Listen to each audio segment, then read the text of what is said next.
Okay, I want to take a few minutes and talk about this setup right here.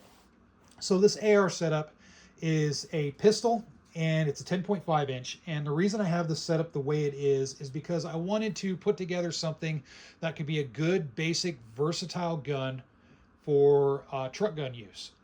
Disclaimer, I'm not a big fan of truck guns, but that's okay.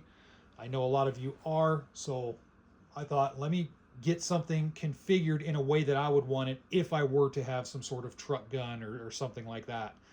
So 10.5 inch pistol, 5.56. Uh, my criteria for this is I wanted something that's good for close quarters, out to 300 yards, and I wanted something that could work in daylight, low light, or no light conditions. And I think this checks all the boxes without having to get too fancy. Now, notice I don't have any night vision stuff, none of that stuff. That's pretty much above my pay grade right now. I don't have the funds to make those kinds of setups. If you do, good on you. So starting on the front, we have a blast forward device. For a 10.5 inch barrel, I thought that would be a very reasonable option instead of doing like a muzzle brake or anything like that. So it just helps take a little bit of the edge off because realistically, I'm not going to have hearing protection with me. If I'm in a situation where I'm having a bug out of my vehicle or something, I'm grabbing this truck gun in a hurry. I'm not really going to have hearing protection, so I'm not trying to kill my hearing um, within the onset of having to use this particular gun. It's still going to be really loud and I'm still going to affect my hearing, but if I threw a muzzle brake on here, it's just going to be that much worse, especially in close quarters. So the angled forward grip here, obviously there's some legalities with that because this is a pistol. I wanted to make sure that I had a forward grip on here, not an angled forward grip, not a vertical grip or anything like that. One advantage of the angled grip right here is I have a ledge right here that I could use for up against barricade or shooting off a cover or anything. So that's a little bit of a nice bonus with this particular type of angled grip. It's a Magpul polymer rail section. Just one of the spare ones I had, I threw it on here.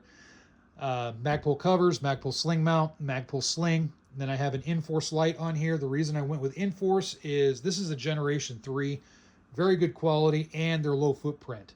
They don't make the firearm really wide because you're typically using them at a 12 o'clock. You can use them at any position, but they really shine in a 12 o'clock position. And ergonomically, they're really good.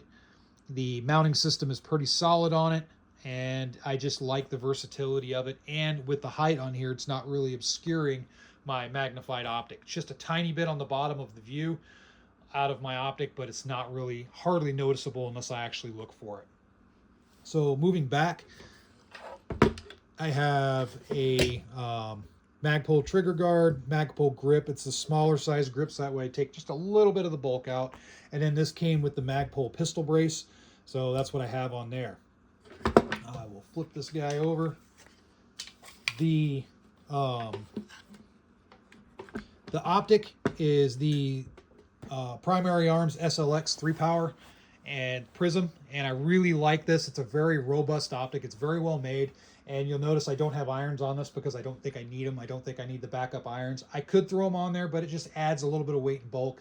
And one of the things I wanted to do was give this setup some capability, but not make it too bulky, not throw a whole bunch of stuff on there. So the SLX with the ADM mount, and then I just threw a anti-reflective device on the front here. I think it makes for a good optical setup because of the bullet drop compensator. Now I do need to go out and get some dope to figure out exactly where my shots are hitting on those marks because of the 10.5 inch barrel. There is going to be a little bit different versus a 14.5, 16, or 20 inch barrel.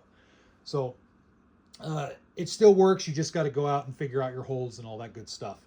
But overall, this is the setup. It's a very clean setup in my opinion. Very simple, very ergonomic, very well balanced. And this works really well, especially if you have like 20 round magazines. 30 rounds is kind of the standard, but if you want to run like 20 rounders, because of they're a little bit easier to pack, they're a little bit less bulk. This works perfectly for that. It's extremely well balanced. Everything on the internals is just stock from Radical Firearms. They didn't change anything at all. You could go that route if you wanted to change the internals out, throw a nice trigger in it, all that good stuff. You can go nuts with it, but I just kept it budget and kept it as it is. So there it is. There's my setup for, I guess, a truck gun. I could use this for home defense as well, but just a basic gun, I think that gives good capability. It is a pistol, 10.5 inch, but it will still hit out to 300 yards, no problem.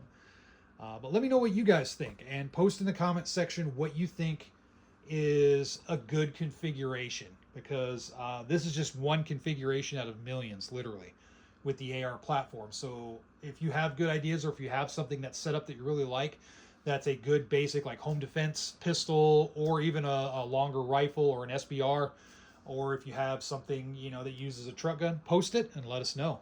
Thanks for watching.